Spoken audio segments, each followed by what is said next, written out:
Hello दोस्तों, जय माता दी। आज हम आप लोगों के लिए लेकर आए हैं मीराबाई के अनोखे प्रेम की कथा, अध्याय 99। आशा करती हूँ आप लोगों को बहुत अच्छी लगेगी। अगर अच्छी लगे तो लाइक शेयर जरूर करें, बेल आइकन जरूर दबाएं, जिससे आपको अगली कथाएं सबसे पहले आपके पास आ जाएंगे। तो चलिए शुरू करते हैं। प्रातःकाल जब मीरा उठी तो चमेली ने पूछा, चंपा कहीं दिखाई नहीं देती? भाई साहब, हुक्म आपको कुछ कहकर गई है? मीरा की देह और मन में रात के दर्शनों की खुमारी भरी हुई थी। वे कुछ ठीक से सुन नहीं पाई, पर चंपा का नाम सुनते ही मीरा ने अपनी ओढ़नी का छोर टटोला, गांठ खोलकर एक चुटकी रज मुख में डाली और थोड़ी मुख पर हृदय पर मल ली। चमेली समझ नहीं पाई। फिर उसने सोचा शायद किसी महात्मा जी की चरण रज होगी, पर यह सुबह सुबह चंपा कहाँ चली गई? और मीरा तो उन्मादनी हो गई। अलौकिक जगत का यो साक्षात्कार पाकर कोई फिर स्वयं को कैसे संभाले? लौकिक संसार की उसे कैसे सुध रहे? मीरा के मानस नेत्रों के समक्ष सारा समय रात्रि के दृश्यों का पुनरावर्तन होता रहता। वह कभी भाव में हंसती, कभी रोती और कभी गाने लगती। उस दिव्य अनिर्वचनीय रूप के दर्शन की स्मृति में मीरा के नेत्रों की पुतलियां स्थिर हो जाती, पलकें अपना कार्य भूल जाती। हृदय के आनंद सिंधु में ज्वार उठने लगता और उसकी उथाल तरंगों पर उसकी अवश्य देह डूबती उतरती रहती। मीरा आतुरतापूर्वक रात्रि की प्रतीक्षा में रहती और भरी दोपहरी में ही वह चमेली से पूछती, रात हो गई क्या? अभी तक ललिता क्यों नहीं आई? मीरा चमेली को ही ललिता चंपा का गर्भ पड़ती। चमेली की व्यथा का पार नहीं था।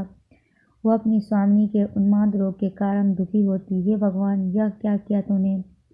घर से इतनी दूर लाकर इन्हें बीमार कर दिया।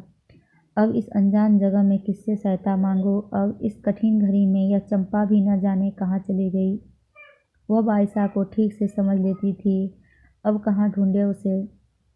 वह अपने पति शंकर से किसी वैद्य को चंपा को ढूंढ कर लाने को कहती और उसके असफल लौटने पर खूब झगड़ती। जैसा तुम्हारा नाम है वैसा ही हो गए हो तुम। खाए बिना ही भांग धतूरे का नशा चढ़ा रहता है तुम्हें। बीच में ही केसरबाई आकर टोकती, जीजी ऐसे धैर्य खोने से काम नहीं चलेगा। तुम सारा क्रोध दुख चिंता जीजा जी पर निकाल देती हो। आधी तूफान की तरह इन पर बरसने से पहले उनकी हालत तो देखो। सारा दिन अनजान स्थान पर हम सब के लिए मेहनत कर कमा कर लावे कि अब चंपा को ढूंढे। और केसर चमेली को समझाते हुए स्वयं भी रोने लगी। केसर को रोती देख चमेली ने उसे हृदय से लगा शांत किया। क्या करूं बहन, वहाँ तो हम गढ़ की बड़ी बड़ी दीवारों के भीतर रहने के आदी थे, और बाईसा भी। चित्तौड़ और मृता में तो ये फिर भी बंधी रहती थी। यहाँ आकर तो जैसे चारों दिशाओं के कपाट खुल गए हो। जहाँ कहीं संत का समाचार पाया कि तंबूरा उठाकर पधारने लगती है। इनके चरण देखे हैं तुमने? जब से यहाँ आई है पग रखी तो भूल से भी कभी धारण नहीं की। फिर स्वयं ही सोचती हुई बोली, आवेश तो पहले भी इन्हें आता था, पर ऐसा नहीं कि कभी हाथ पांव लंबे हो जाए और कभी कछुआ की तरह सिकोड़ कर गठरी हो जाए।